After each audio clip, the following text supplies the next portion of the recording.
I think I'd say to a parish that's thinking about doing Pilgrim is that I believe that every church, without exception, needs to have what I call a place of nurture.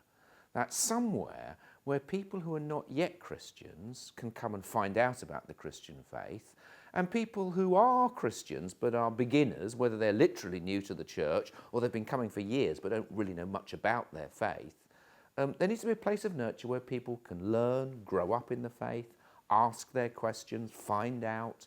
Every church needs that.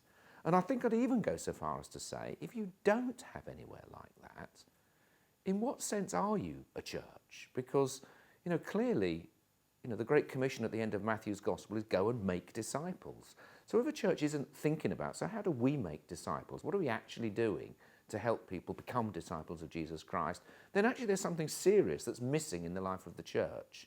I would then say Pilgrim is a resource to help you do that. It's not the only resource. I'm not even saying it's the best resource. Clearly, as one of the authors, I'm pretty committed to it. But actually, I don't mind what people do, but I do mind that they do something. And so Pilgrim is an Anglican resource. It's rooted in the Anglican tradition.